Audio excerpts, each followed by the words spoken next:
Hello, everyone, and welcome. Thank you so much for joining us today. We're really looking forward to having an exciting discussion. So as everybody is getting logged in, feel free to get familiar with the Zoom platform. There's fun little reaction emojis you guys should be able to do. If you want, you can even put in the Q&A feature where you're calling from.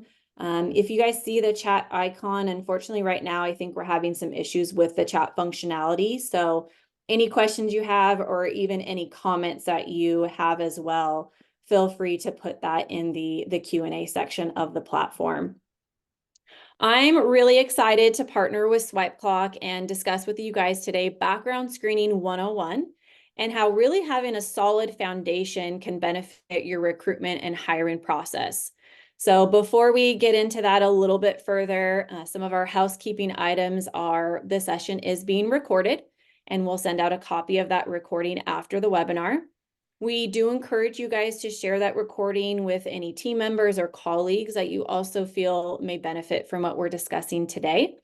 And then again, if you have any questions, you can put that in the Q&A feature, or we'll also have a contact slide at the end of the presentation where you can reach out to Verified First or Swipe Clock. So I think we'll go ahead and kick this off here. Couple agenda items for what we're going to go over today. Definitely want to take a step back and make sure everybody has a good understanding and foundation of why do background checks. I want to assume that pretty much everybody has the basic why. It makes, kind of makes sense, but we'll talk about a few other things around the why as well. And then wanted to make sure that everybody's understanding some common screens when it comes to background checks. There's so many different options out there. So really making sure that you're having a good foundation again and baseline for types of background checks for your employees is what we'll talk through. And then as always, we want to make sure that you guys are compliant when it comes to doing the background checks because there's lots of laws and regulations around that. So we'll touch on that a bit. And then to kind of help with the whole process, because background screening is just a piece of the entire recruitment process, we want to really highlight how an integration can make that process more efficient for you guys. And then that will lead us into a live demo. So I'll kick us off with some introductions as well. I'm Stephanie Komnick. I am the Partner Manager Supervisor at Verified First, and I also manage the partnership that we have with Swipe Clock. I've been with Verified First for 5 years. I actually started in our account management team, so I have a pretty good knowledge of all of our products, our ordering portal, what clients really do look for and need when it comes to background screening. And I even have some experience with, working with healthcare clients and nonprofits, really all kinds of industries as well. I also have here with me Brandon Peterson. Brandon, I'll pass it to you to introduce yourself. Yeah, well, thank you.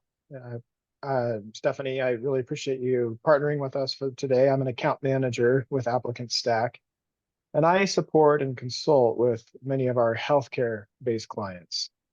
I've been with ApplicantStack going on about 3 years now in July, and we really have a close partnership with Verified First, and we're happy to be partnering with you, Stephanie, today for this webinar. Thank you.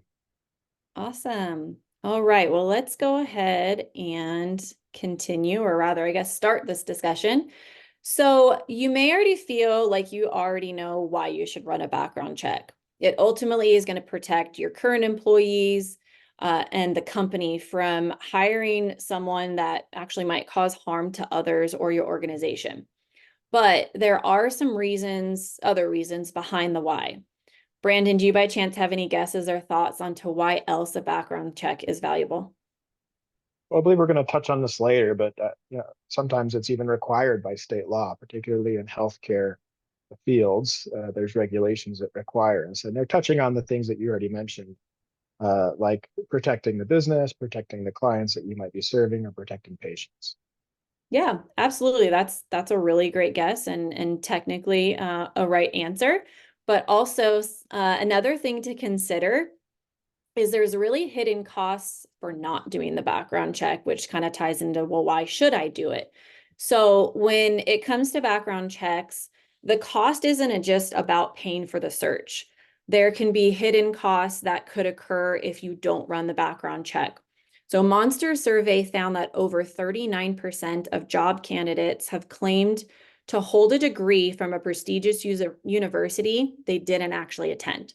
So this means that someone may have looked like they qualified on paper for the role due to them saying that they received this education or worked at this previous company in a similar role. But when it comes down to actually performing the job function, that actually really wasn't the case. So then you, as the recruiter, the HR manager, had to unfortunately let them go. And now it's resulting in paying for an unqualified employee, and then you're having to spend money and start the recruitment process all over again. So all of that ties into some hidden costs around not doing a background check. And really, all of that could have been avoided doing the background check, and time really equals money too. So that's what we're trying to kind of send here on this message is, yes, paying for the background check is going to cost you money, and that's going to factor into when and how often you're doing that and what those searches are. But there is also a cost behind the scenes if the search isn't done.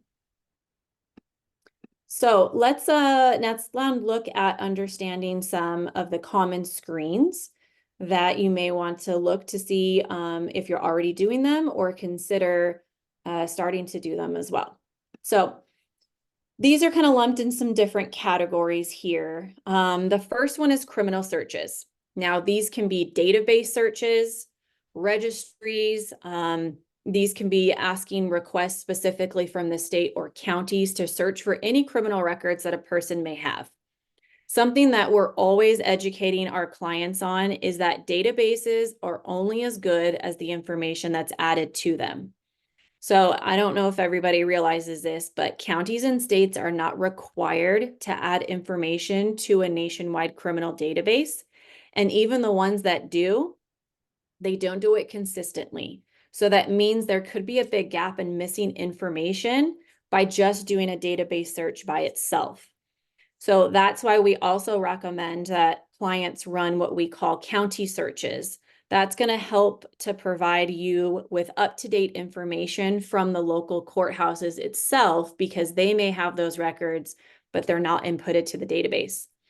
And then you can also choose variations of that. You can choose to look at the current county that that person lives in, or you can look at all counties that person has lived in the past, over several years. So there's all kinds of different criminal searches, but really the big call out is just relying on a database to see if someone is listed there could mean that you're potentially missing some information on that individual. So that kind of brings me to the next search, the Social Security address trace. This search is sometimes misunderstood, so let me kind of break it down a little bit for you. The data actually comes from 3 major credit bureaus and thousands of public resources, such as utility companies, magazine subscriptions, surveys. And really what we're doing is we're trying to search for any past addresses associated with that Social Security number. What this does is it helps to create essentially like a map of the individual's past addresses that can help link the applicant to any criminal information. And it also will provide the different jurisdictions to search for records. So just as I mentioned a bit ago, you can choose to run a county search on all the counties that a person has lived in for several years. The Social Security address trace is going to tell us which counties to go search for. So the big takeaway for this is that it does not signify someone's eligibility to work in the United States or their immigration status. It's not verifying that this person's name and this Social Security number match as you would from like the Social Security Administration. It's just identifying where that person has lived. So then next up is the National Sex Offender Registry. This is technically a database because it combines all state sex offender registries into one single system.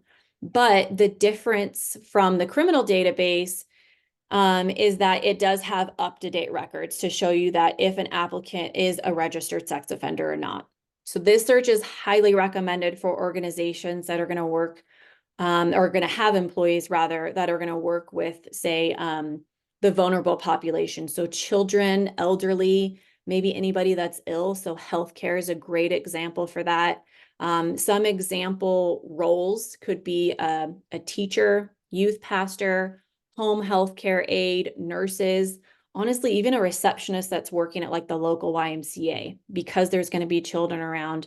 Sex offender registry is highly recommended to be done on those types of roles. And then the last common screen are verifications. And again, there's several different types of verifications that can be done. For example, an employment verification will confirm if a person has worked previously at a company that they indicated or even a role that they said they've done. An education verification will confirm if the applicant attended and received a degree at the institution they indicated. So that goes back to the hidden costs a few moments ago. Another verification is the professional license verification. It's a search of a variety of government issued professional license. So examples are nurses, doctors, lawyers, pharmacists, insurance agents, anybody that has this very unique type of identification number for that particular job that they have or what's the word I'm looking for?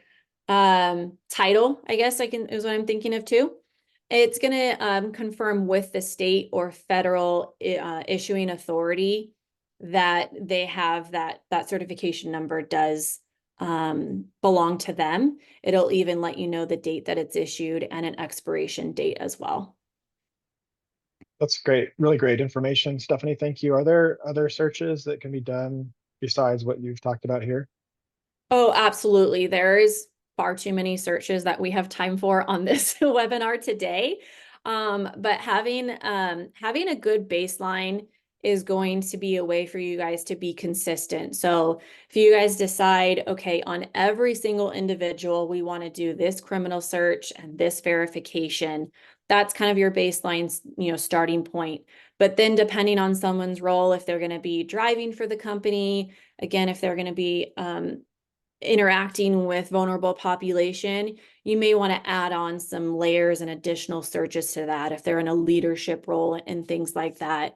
But another thing that we're always talking about with our clients is consistency and making sure that everybody gets a background check and everybody is essentially getting the same background check, with the exception of if it's role dependent, they may get a little variation of that.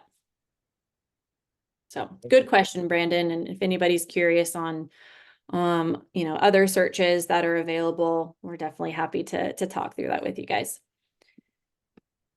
So moving on to everyone's favorite topic, compliance. If you're not being compliant when it comes to background checks, then you're putting not only yourself, but other employees and your organization in hot water. The last thing anybody wants to do is have their company blasted out on a local news story that, they found out that someone recently got hired and caused a whole issue for everybody. So definitely always making sure that you're staying in compliant will hopefully help mitigate some of that risk. So I think we all know that laws are ever changing and it might be hard to keep up. So really the best thing for you guys to do is have legal counsel that can help keep you up to date when it comes to compliance, and especially when it comes to compliance around background screening. Your background screening provider, I'm sure, will definitely support in providing the awareness around some changes itself, but they're not a substitute for consulting legal counsel to really make sure that you are doing the background check, in the best way and abiding by all the laws that are around it. So they can definitely assist with helping abide that. Legal counsel is going to be the best resource for you. And even when it comes to abiding by the FCRA, that stands for the Federal Credit Reporting Agency. or actually Federal Credit Reporting Act. And that's to ensure that you're doing things like having the applicants fill out disclosure and authorization forms. When you can request the background check, some states say you have to submit an offer letter before you can have them run a background check. Some states are okay with you doing the background check first. So all of those things are great to know ahead of time as well. It's really helpful to find a background screening partner that can help provide these forms to you guys electronically as well. So that way, it's always the correct and most up-to-date documentation that's being used and requested by your applicants as well. And then similarly, if you use a background screening partner that can help provide adverse action notifications and documentations electronically, that's going to dramatically reduce your time spent on sending out additional forms. I usually get the question, I'm actually checking the Q&A section. No one's asked yet, what is adverse action? So I'll share that with you now because it's not a term everybody may be familiar with. Adverse action is basically you telling the applicant that they're not going to be move forward in the recruitment process, or you're not going to hire them solely because of what came back on their background check. So per the FCRA, you have to legally let that person know that that's the reason why they're not going to move forward. And you have to send them that notice and give them a copy of the background screening report, because then they have the ability to dispute any of the information on it. And if they do want to dispute something, the background check searches will get ran again and double check there was no errors, and ensure that that really was that individual. And then you have to let that person know as a final confirmation, we got the results back again, no changes. We're definitely not going to move forward with you because what's on that. So it's a lot of back and forth and additional forms and paperwork and communication. And so I can show you guys when we do the demo that we have a feature that can help with that communication and those additional forms for you, so you're not spending too much time on that. So really, all of these simple pieces of support should really help you feel like you have an extended team member to help you with the recruiting process. So just as I said, I'll show you guys when we get to the demo. I'm going to do a little teaser here for right now, but we definitely want to, let you guys know that the icing on the cake to your entire recruitment and onboarding process is being able to integrate your tech stack. So looking for a background screening provider, or in really any system that you're looking to vet out, there's some things that would be really beneficial for you to consider besides just going, oh, great, they're integrated, let's sign up with them. You might already have an integration available with your current applicant tracking system you're using or onboarding platform, whatever it is. So definitely ask the current providers you're using, what type of integrations do you guys have, so you can try and build upon the current tech stack. You may want to find out whether or not, or if you find out whether or not you do have an integration, asking if there's a cost to use that. So that can mean setup fees, monthly or annual fees as well. Definitely asking if there's a cost around the integration is going to help you determine if that's going to be beneficial for you as well.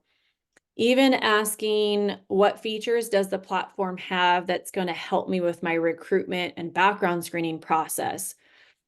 Finding out those things ahead of time through the vetting process is going to help you make the best decision possible, not just, again, solely based off price or that it's integrated. You want to make sure that it's going to be a helpful solution for you. Even asking yourself, like, what's the ROI? That one's a little bit trickier to calculate, but again, if you're saving time, you're saving money. So make sure you're kind of thinking about those factors as well. And then lastly, we suggest that you find out how the background screening integration is going to help with communicating to you and your applicants. So really, again, really making sure that system that you're looking for that's not only going to integrate, how is it going to be able to help streamline your process? Communication is going to be a big key because you guys are communicating back and forth constantly with numerous applicants. So having that integrated piece that's going to help with some of that communication would be really great to consider as well. All right, I've said a whole lot of stuff. So I want to take a moment to hear from you guys. Since we just talked about integrating your tech stack, I'm curious, I'm going to assume Brandon's curious too, on if any of you are looking to adopt or replace any of the systems listed here. So let me get the poll question launched here. And so just in case you guys are kind of multitasking, the question is, what areas of technology are you looking to replace or maybe adopt in the next 3 months? And you should be able to select more than one option here. So if there's no replacements, that's totally fine. That's great that you guys are happy with what you have. I'm going to assume that since you're on a background screening webinar, you may be looking for a change there, but there could be some other things as well. So we'll give everybody just a few more moments. Don't be shy. It's anonymous to the group. I definitely can see behind the scenes who's answering, but we won't call you out on the webinar. Brandon, you want to take a wild guess, or I don't know, can you see the responses so far? I can't see the responses. I can see the Okay. question and I can't answer for myself also. I think it's intended Okay. that way. Yeah. But Well, we want to take a guess on what's in the well, top I responses, would right? think background screening would be high up on the list. Okay, that's a pretty safe assumption there. We have about half or so that's responded, so I'll give it just a few more moments in case one or two of you would like to respond as well. And then we'll go ahead and close it out. And 3, 2, 1. All right. Let's see what the results were. Background screening is the big winner today. Well, you guys are in the right place. So great to hear that. Definitely want to just educate you guys more or less on this topic today, but we're definitely here to help answer any questions and continue any conversations you guys are interested in having. So thanks very much for participating in that, everybody. Okay, let's go ahead and get to the live demo. I want to make sure we have plenty of time for that because this is usually where we get the bulk of our questions from. So what's pretty special about our integration with ApplicantStack is that we have what you may hear as a web browser or extension integration.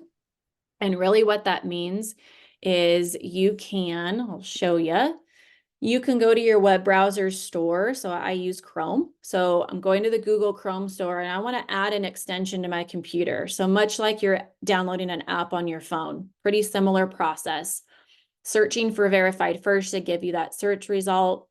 It would initially say add to Chrome, but I already have that. So clicking add to Chrome will take a matter of seconds to add that extension to your computer. And then you'll have this VF icon here for you. That is kind of step one in setting up the integration yourself. And then step two would be when you're in ApplicantStack, I'm under the recruitment module under a candidate here, our little test guy, Hank Mess. You see the screen with verified first button. That's going to give you the confirmation that the integration was successful and you can start running background checks. Now, obviously you would need to have an account with us, but that just shows how quick and easy it is for you guys to actually set up the integration. There is not going to be any setup fees for the integration. There's no cost to using the integration, and you don't have to wait for, technical teams and developers to build it out for you. You can start using it right away. So if I'm ready to place a background check on Hank here, I can choose this place new order option. And really what this is now doing is it's keeping everything on one screen and essentially in one system for you. So you're not having to open up another tab and look on a couple different spots to fill out the necessary information. And there's some packages that you guys can set up ahead of time. You'll have the ability to add, edit, or remove them anytime you'd like. You don't have to reach out to our support team to make any adjustments to your packages. And really, that's like a convenience factor for you. You can name them however you want. So if you have a leadership one and an entry level one, you can name it so you can easily choose from those options and not have to select individual searches every single time. You can actually see what is in that particular package. So that one is just that nationwide search that I was telling you about. But if you do need to add on some additional services, you have the ability to do that. You're not locked into what is in that package. So if everything's good from there, what's also really nice is that it's going to pre-populate the applicant's first name, last name, middle name, email, and phone number, as long as it's listed in ApplicantStack. So as you can see, I don't have a middle name field here, which is fine. I'll just at least put his initial in here because it's a required field. And then I can continue moving on. I don't have to sit there and type out their name, risk entering it in incorrectly. And then now I'm having to order, another background check with the correct spelling. So hopefully that will save some time for you guys as well. Now down below, there's two different options. Clicking next, you'll be responsible for filling out additional information for that individual. So that would be social security number, date of birth, physical address, information you guys may not have or may not even want to collect yourselves. So the send invite feature would be a really great tool for you guys to send a link to that applicant to fill out the additional information needed. We even have some little safeguards in here. This is telling me that it looks like we've already placed an order for Hank Mess in the last 90 days. We placed a lot of background checks on him. But this helps when you have a team of people that are going to be ordering background checks for your applicants. If one person already ordered it for that applicant and someone else is going to start another one, they'll get a notice that it looks like it's already happened. If you do need to still run another background check, you can say go ahead. And then there's a couple other options here. The top one means that as soon as we get all of the necessary information from the applicant, we'll start running the searches. The bottom one is saying that once we get the information, we'll notify you. You can review it and then say place the orders. Top one is going to be, as far as time saving, the top one's going to be the better option, but some people do like to double check the information before we start running anything. So here is that send invite, what will initially happen after you choose send invite. You can email the link to the applicant. You can also send that link via text message. And the system will even tell you if that number appears to be a valid phone number to receive a text message. So if it's got typed in incorrectly or they used a landline instead of a cell phone, you can go back to that applicant and make sure you have the right phone number. Through our research, we have found that if you send the link to the phone through text message, you're going to get a response from the applicant on average 8 hours sooner than via email. So if you're looking to push them through the recruitment process as quickly as possible, I think we all aren't surprised that nowadays everybody looks at their phone and text messages much sooner than they would in email. I know I do. Brandon, is that true for you as well? I figured as much. Absolutely, yes. So we really recommend the text feature. You can send the link both ways and leave it up to the applicant on which one they want to click on to. So now you have two ways to reach out to them and you don't have to choose for them. And so then I'll click next here. This is kind of final confirmation that you're abiding by all of those laws and regulations when it comes to ordering a background check, and you can send that invite off. Now, that button that I showed you that said screen with verified first before I started has actually now changed for you and works as a status as well. So if you hop back in here to Hank to do some other things for his recruitment, you don't have to log back into the background screening portal to go, what's going on with it? Where is it at? You can see that we're waiting on Hank to fill out his stuff. What I mentioned earlier about helping with the communication too is that our system is set up to send reminder emails to the applicant automatically too. So now you aren't having to follow up with them also. And you guys can determine the time frame And by default, it's every 24 hours, but we can lessen that or extend that if you'd like as well. And then I got to go back over here to another test one to show you guys too, that when the background check is done, you'll get an email notification from us, but then you can also view the report directly from that integration as well. So again, you can pretty much stay with an applicant stack to do all of your other recruitment stuff, check on the background check piece, and move them through the process by viewing it through the integration also. Down here is where I mentioned the pre-adverse or the adverse action process. So the pre-adverse is saying we may not move forward with the process with you in the process. Here's the report to review. So you can choose that option. We'll automatically send that notice, send a copy of the report to the applicant, and then same thing, the button will change to adverse action, and we'll do the same type of communication for you guys as well. So that's in a nutshell, kind of the ordering process, start to finish. There's all kinds of other features and functionalities and bells and whistles in there, but based on what we've talked about today, that I think is a good overview that I can give to you guys as far as a demo goes. So I'm going to open it up to see if there's any questions anybody has. There should be, like I said, the Q&A icon at the bottom where you can throw in a question there. Hopefully that one's working too. I don't see any other questions at the moment. Brandon, is there by chance any questions that maybe you have gotten asked when you're talking to your clients about background screening? I know you bring up Verified First because of the integration. So are there any questions you maybe commonly get asked before you send them our way? Yeah, do you have any healthcare specific screenings or background checks that might be of help to our clients? Yes, yeah, great question. We absolutely do. So, to kind of layer on to those criminal searches, we do have healthcare specific searches, so we can look and see if they're on like a sanctions list. We can go to, I'm trying to remember the acronym now. I can't remember the acronym off the top of my head, but yes, we do have some healthcare related searches, especially for like those doctors and nurses. Like I mentioned to the professional license verifications is usually related to healthcare roles as well. So yeah, good question there. Even DOT specific searches we can do as well for that type of industry. Okay. And when you don't have if the background repository or the records repository for the records you're trying to obtain is from some locality that's maybe a decade behind as far as technology goes, and you can't do some kind of electronic request, are you still able to get those records via a more manual process? You still have access to those types of things?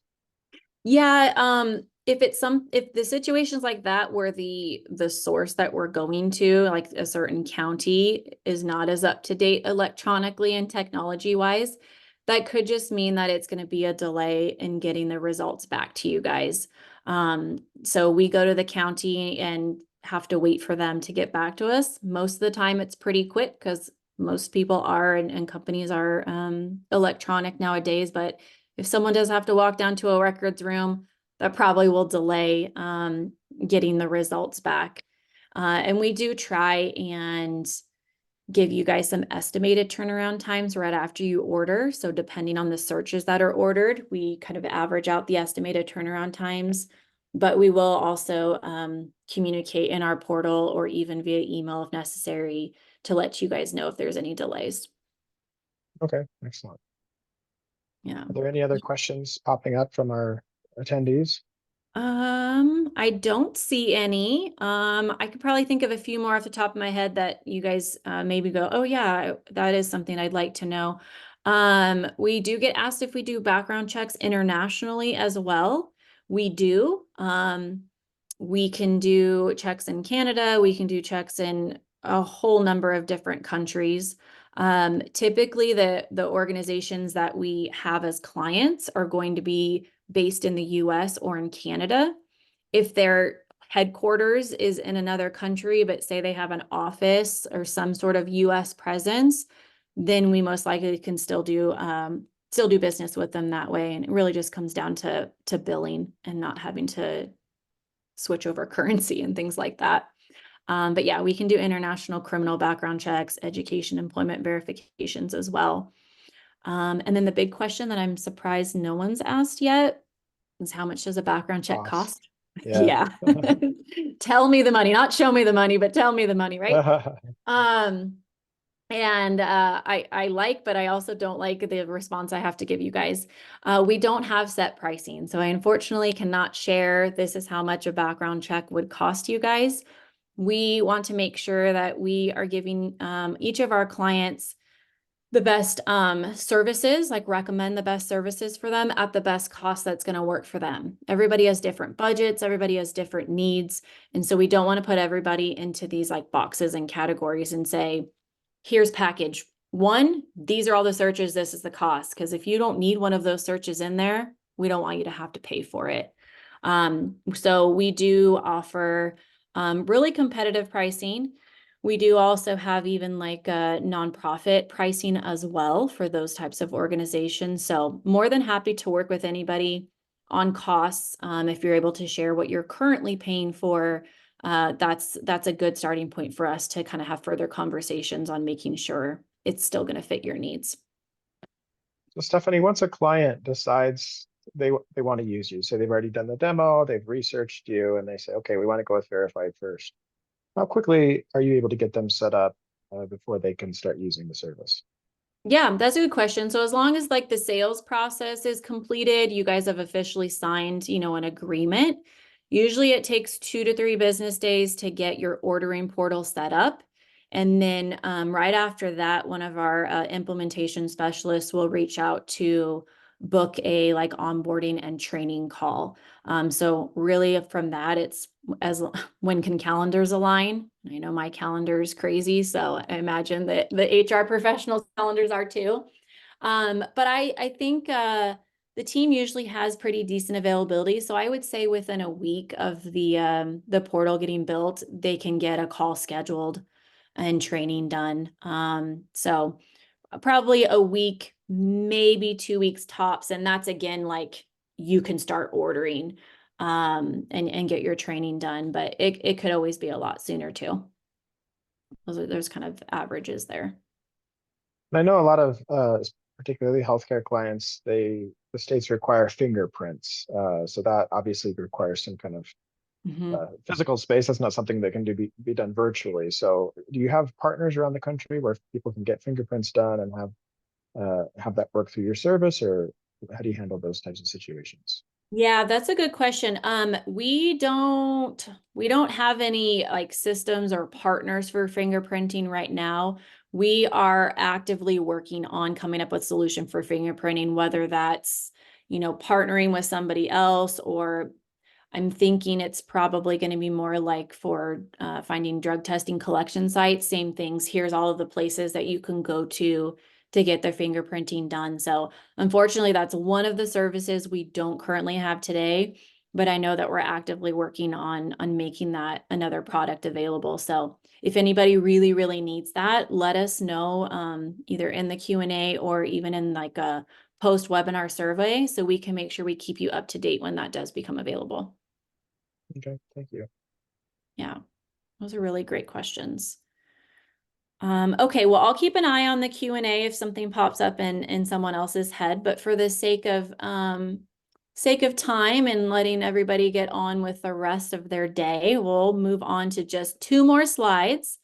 Want to just kind of highlight some of the other benefits to the Verified First solution, and honestly, ApplicantStack as well, which I'm sure a lot of you or all of you maybe are very familiar with ApplicantStack, but as I mentioned before, our integration is free. It's very quick to download and start using. We are really big on compliance, so that's why we even had that specific slide for compliance, because we take compliance very seriously on behalf of our clients and all the sensitive information that we have access to. That's why we really like to make sure that we're educating our clients on why they also should be compliant as well. So a couple of call outs there too is we are PBSA accredited. That stands for the Professional Background Screening Association. Not every background screening company is accredited, and we had to go through a lengthy process to get trained and get tested for them to confirm that we're holding these records, to a higher standard. So that's one thing that we definitely pride ourselves on. As I showed the ease of use, so text message capabilities, I know ApplicantStack has text messaging feature as well. So great alignment there that if you love to be able to text your applicant for other things recruitment wise, you can also do that for the background screening piece. And then really the support, I think that's where both of our organizations have the best alignment is that you guys are going to get great support from ApplicantStack, and you're going to get the same support from Verified First as well. We have a client services team that you can reach out to via phone, email, and there's even a chat functionality in the ordering portal. And I promise you it's a live person managing that chat and not AI. And so you'll get a quick response time through any one of those methods. And so we definitely partnering together want to make sure that you do feel the support from both organizations, no matter what it is that you have questions on. We also even have a dedicated account manager team as well. And those are the individuals that are really trying to be that true partner for you and looking at things a little bit higher level and making sure that you're getting that any extra support that you need as well. So want to make sure that you guys know that you're going to have a good experience, and we're here for you guys no matter what the situation is when it comes to your recruitment process. Bren, do you have anything to add here? Oh, thank you so much for explaining all this to our clients. I hope they found it beneficial. And again, we really value our partnership with you. We're big fans of the integration that you provide. So thank you for taking the time to present this to our select group of clients who are investigating this. Yeah, absolutely. Don't leave just yet, everybody. We have one final slide for you if you do want to reach out to us. I just realized, Brandon, that I don't have the ability to put a question. I just have the ability to answer. So I don't know if you have the ability to put a question in here, not really a question, but a link in here, which is what I intended to do. Over here on the left-hand side, this QR code is going to take you to a page on our website to learn a little bit more about Verified First and ApplicantStack and how we're partnered together. And there is a form there if you want to fill out your information. If it's easier for you to just email partner at and say, hey, I attended this webinar, want to talk to somebody, or a phone number as well. So I was going to put that link in the Q&A, and I just realized I don't have the ability to ask a question. I can only answer them.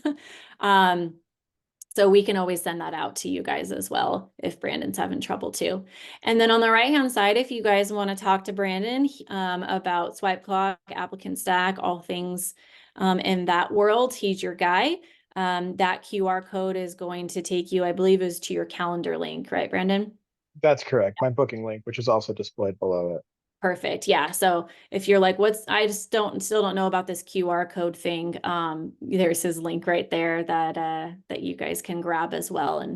And as always, I'm sure you can always just contact like support at Swipe Clock and they'll get you over to him too. So, well, I guess we will say goodbye. Thank you so much for attending this webinar today. Really hope that you guys felt that this information was valuable to you, and that it kind of opened your eyes a little bit on all things background screening. And Brandon, thank you again so much for joining me today. I'm really always happy to be working with you guys and partnering and providing this kind of valuable information to our mutual clients and hopefully some new ones as well. As soon as the webinar ends, there's going to be a quick survey to pop up. We beg you, we'd really love for you guys to give some quick feedback. It's really going to help us to get better and making sure that we're providing the type of information that you guys are looking for. There is webinars all day, every day. And so we really want to make sure we're providing the ones that is going to be truly valuable and of interest to you guys. So if you wouldn't mind providing your feedback, we'd really appreciate that. Other than that, we'll let you guys go for today. Thank you again to everybody, and we hope you have a good day. Thanks, Stephanie.